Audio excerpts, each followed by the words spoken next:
welcome to AZ Academy USA. Today I'll be reading Did I Ever Tell You How Lucky You Are? By Dr. Seuss. When I was quite young and quite small for my size, I met an old man in the desert of Dres, and he sang me a song I will never forget. At least, well, I haven't forgotten it yet.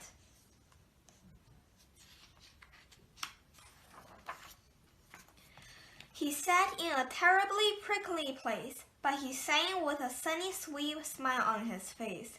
When you think things are bad, when you feel sour and blue, when you start to get mad, you should do what I do. Just tell yourself, Ducky, you're really quite lucky. Some people are much more, oh ever so much more, oh much more unlucky than you. Be glad you don't work on the Bongo Bong Bridge that they are building across Boober Bay at Baum Ridge. It's a troublesome world. All the people who are in it are troubled with troubles almost every minute.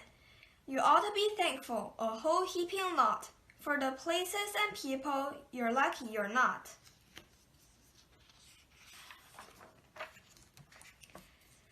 Just suppose, for example, you live in God's 8 and got caught in that traffic on Zate Highway 8.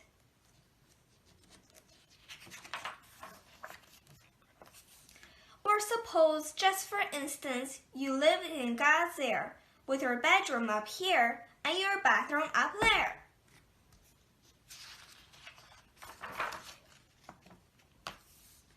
Suppose, just suppose, you were poor Harvey Hart, who has taken his thrown deambulator apart. He never will get it together, I'm sure. He never will know if the gig or the gore fits into the snorks or the snooks or the snore. Yes, Ducky, you're lucky you're not Herbie Hart, who has taken his thrown deambulator apart. Think they work you too hard? Think of poor Ali Cert. He has to mow grass in his uncle's backyard. And it's quick-growing grass, and it grows as he mows it. The faster he mows it, the faster he grows it. And all that his stingy old uncle will pay for his shoving that motor around in that hay is a pitiless pay of $2 a day. And Ali can't live on such pitiless pay. So he has to paint flagpoles on Sundays in grooves. How lucky you are you don't live in his shoes. And poor Mr. Biggs, every morning at 6, poor Mr. Biggs has his boyfriend to fix. It doesn't seem fair, it doesn't seem right, but his boyfriend just seems to go slump every night. It slumps in a heap, sadly needing repair. Biggs figures it's due to the local night air. It takes him all day to unslump it, and then the night air comes back and it slumps once again. So don't you feel blue? Don't get in the dumps. You're lucky you don't have a boyfriend that slumps.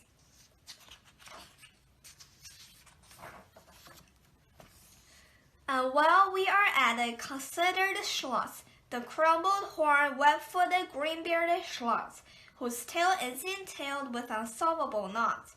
If he isn't muchly more worse off than you, I'll eat my umbrella. That's just what I'll do.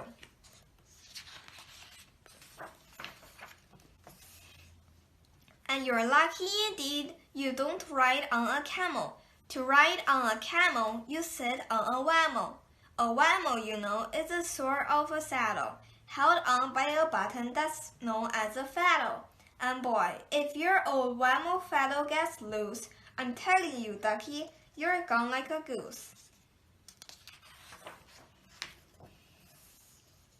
And poor Mr. Potter, T-crosser idolater, he has to cross T's and he has to dot I's in an I and T factory out in Mount Nice. Oh, the jobs people work at. Out west near Hodge Hodge, there's a Hodge Hodger bee watcher. His job is to keep both his eyes on the lazy town bee. A bee that is watched will work harder, you see. Well, he watched and he watched, but in spite of his watch, the bee didn't work any harder, not much. So then somebody said, our old bee watching man just isn't bee watching as hard as he can. He ought to be watched by another Hodge Hodger. The thing that we need is a bee watcher. Well,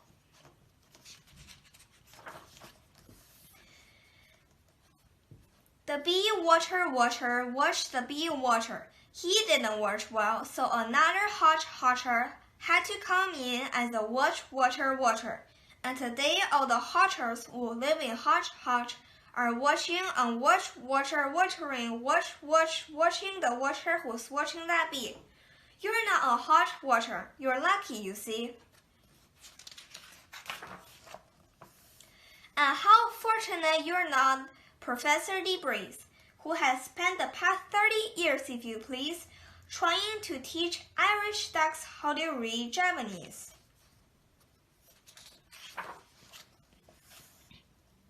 And think of the poor puffing flugelhorn players who have to parade down the flugelhorn stairs every morning to wake up the Prince of Poolbogan. It's awful how often their pugels get broken. And oh, just suppose you were poor Harry Haddle. Try as he will, he can't make any shadow. He thinks that perhaps something's wrong with his giz. And I think that by golly, there probably is. And the brothers Bazoo, the poor brothers Bazoo. Suppose your hair grew like theirs happens to do. You think you're unlucky? I'm telling you, ducky, some people are muchly, oh ever so muchly more unlucky than you.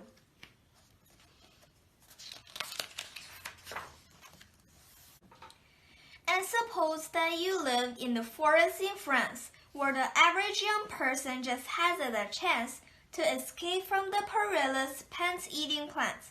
But your pants are safe. You're a fortunate guy, and you ought to be shouting, how lucky am I? And speaking of plants, you should be greatly gladish. You're not Farmer Falkenberg's 17th radish.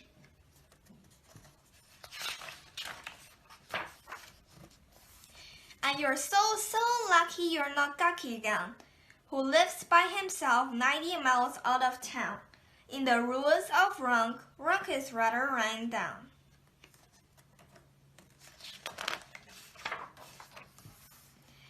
And you're so lucky you're not a left sock, left behind by mistake in the caverns of Croc.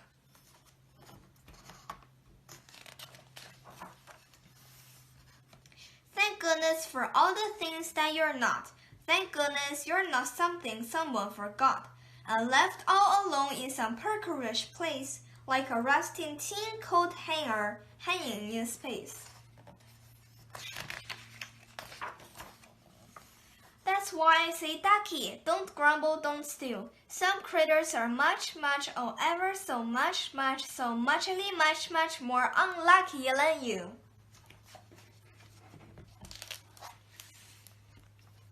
Did you like this book? I hope you did.